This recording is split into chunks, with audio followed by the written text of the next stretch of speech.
Okay, so are you ready for some real tech with a puppy? We're bringing in the puppy. We got to get some more views on this channel. So this is Roxy. You may or may not know we lost Peanut about 3.5 months ago. I wasn't ready for another puppy, but then I got a sob story. This little girl here, her owner actually died, and she was at his side for 3 days before somebody realized what had happened. And Zig Ziglar once said, you sell the sizzle, not the steak. You sell the story, not the puppy dog. She's a wonderful puppy dog. She's a wonderful puppy dog. But like, how could I say no to a puppy that had stayed by her dead master's side for 3 days? But anyways, yes, this is little Roxy here. So I've been working on my little application. For the OpenAI's Vision API. And so now I have created this app that I can speak to, it can see, and then it can speak back to me. So I think about this with somebody with like bad vision or something. What if they had a little computer device that they could carry around with them, a camera or whatever, and basically they could essentially just ask that camera questions. Is there an ingredient in this ingredient list, right? Because ingredient lists are now really tiny. Basically give simple information. So this is about 80 lines of code here. It's using Google's speech services. So it uses Google's speech to text service. It also uses Google's text to speech service along with the OpenAI's Vision API to give you this result.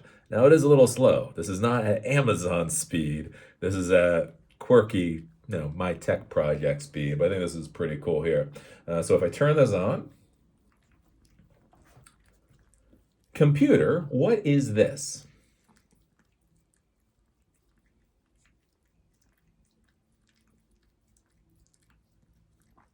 This is a book titled The Lost City of the Monkey God by Douglas Preston. Computer, what is this book about?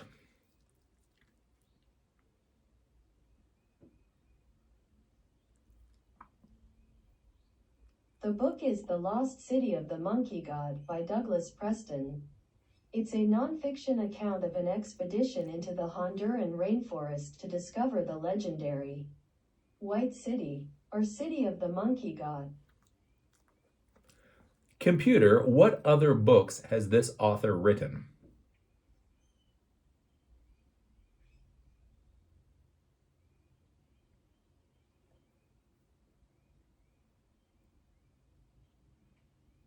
Douglas Preston has co-authored numerous books in the Pendergast series with Lincoln Child, such as Relic, The Cabinet of Curiosities, and Blue Labyrinth. He has also written solo works, including The Codex and Tyrannosaur Canyon.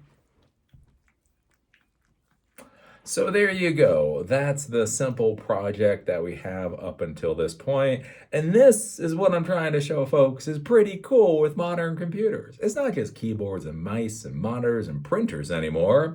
The fact that you can speak to it and it does computer vision and you can ask it questions. Again, think about how useful that would be. Again, if you have, problems with your eyesight, and so you could simply, hold something up or point a camera at something and literally just say, what the hell is this? Or read this to me. Or again, does this ingredients list have X, Y, or Z? Or think about this. You can have a database with things like your allergies in it, like food allergies. I have food allergies. So nickel is a bugger. Avocados have nickel in them. Lentils have nickel in them. It gives me eczema, right? Sunflower seeds. I just ate a crap ton of sunflower seeds the other day. Felt horrible. It's like, what's going on? Oh, they've got a lot of nickel in them. Anyways, imagine if you had a little database with like your food allergies, and you could simply hold up a camera to whatever the food is, and just say, hey, is this safe for me? You gotta be careful with that. But again, am I most likely not gonna get an allergy from eating this product? And it could go and it could look in its database and say, oh no, you're probably fine. Or I hold up a bag of sunflower seeds and it says sunflower seeds in limited amounts are probably fine.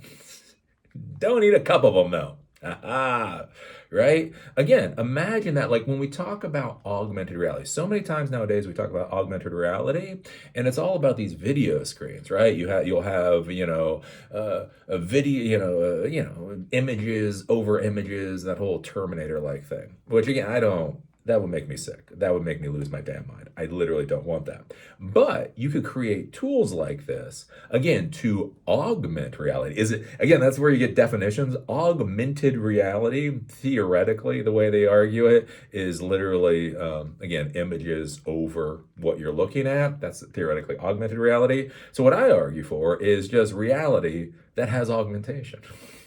Right? Basically, this thing where you can have a computer seeing what you're seeing, and then it can give you a response appropriate to whatever it is that you care about. So, anyways, again, this is a whopping line. Ooh, this is 114 lines of code, but is relatively simple. This whole project up until this point with a bunch of copy and paste has literally only taken like an hour or two to get to this point.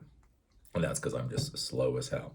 So anyways, there you go. There is a voice response computer vision system that's built onto this. My next project with this will be to turn all of that into something that can run off of this.